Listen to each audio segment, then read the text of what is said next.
always been the shy, socially awkward kid that didn't ever fit in anywhere. My teachers would constantly say, okay, she's definitely autistic. You gotta take care of that so that she's able to integrate and make some friends. It's just her personality. Just give her a notebook and she'll be just fine. And so they did. I was an undiagnosed autistic child with a notebook that I was incited to turn into my personal diary. It was very fun. I got to doodle about everything that happened to me. It wouldn't take time for the people that usually picked on me to nab my diary and look through all the pages while I helplessly watched. Well, they made fun of me for it. They were also very intrigued by how I depicted them. As it turns out, everyone just really loves being drawn and being part of a story. My story. Word got out and suddenly everyone wanted a peek at my diary. Some were nicer than others. Some just straight up stole it from me and chucked it on top of a tree I couldn't reach after they were done with it. Since my stories were updated daily, everyone would be thrilled to read the next chapter of my story every day. My diary somehow became entertainment for everyone in my school.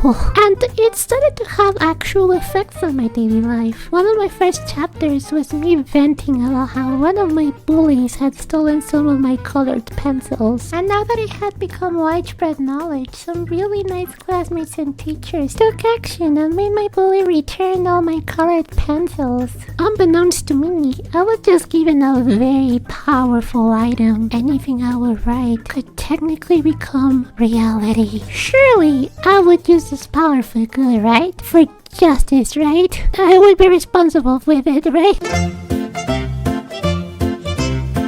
Okay, let me explain. This is what I call a Pau environment chart, also known as autism. This here is Pau, which begins her day in this default line. Whenever she comes to school, she expects every single of her 20 classmates and 4 teachers to begin the day in the default line as well. In the span of the next 8 hours, things could go exactly as planned. Everything is fine, everyone is happy, or everyone is human, and their emotions and actions are very unpredictable, leading to some going up above the line or far below the line. Pau, however, does not like this, but wants everyone to be in this default line so that the day can be as normal and happy as possible. And when something goes slightly differently, she will notice, and suddenly not only has the trajectory of the whole day pivoted, she now feels responsible, and it's her task to make sure everyone is happy and back in the line by the end of the day. Now I have control of the line. I was given control over the uncontrollable feelings of imbalance I felt every day, because if someone was having a gloomy day, I could just rewrite it and everyone would be happy. I have to say, I'm not proud of some of what I did here. I think some people smarter than me actually realized the implications of my diary, because during recess, they asked me if I could write about them or someone else a certain way, for a reward, of course.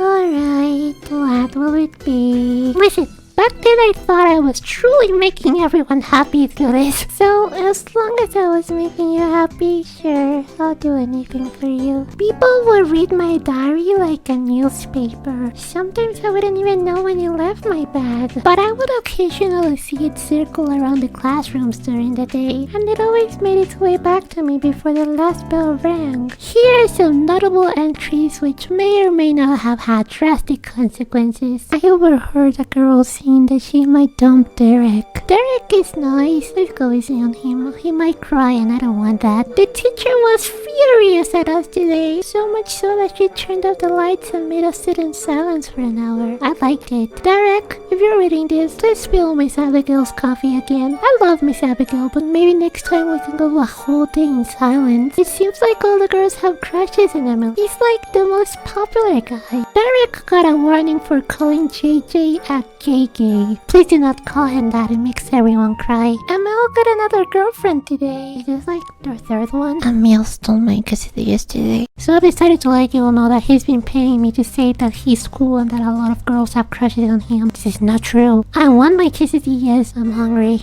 Also, he kicked my desk to the other side of the room, threw my backpack all the way to the rooftop, scribbled on my belongings, and wrote some profane words. Turned to page 37 for evidence. Threw a ball at my face and broke my glasses during PE. Locked me in the infirmary after I went with a bloody nose and a nurse was in there, leaving me with nothing to cover my nose with, and called me a steak at least 8 times this week. Oh gosh, I probably started so many drama and I wasn't even aware. Actually, sometimes I was. I do remember feeling a huge guilt inside of me, but no one was stopping me. With a pen, my school could be anything I wanted it to be. For once, I had everything I ever wanted. Gosh, I sound like a villain. The whole idea of me using an evil diary to manipulate how others felt and acted feels so wrong. There were some times where I wrote things for myself, hoping someone would notice them. Specifically, poems that my family called a few times because, oh gosh, did I write some dark things for an 8-year-old. The moment I found my old diary years after everything unfolded, I immediately tossed it away because I'm pretty sure that thing is haunted by some sort of evil spirit of my own creation. I don't want that in my closet. I was like an anti-villain that was too oblivious to realize that in making everyone happy, she was doing some arguably messed up things. Growing up, I realized that I wasn't able for being different on how I perceived my environment. I was just autistic, and years of being undiagnosed and unsupported really made sure I hated myself for it. Sadly, not everyone understands this, and I'm so lucky to have the most understanding people by my side now. Thanks for being patient with me. I hope you're able to see that over the years, I've got better at expressing myself and being an even better version of myself. I like to think that I'm improving.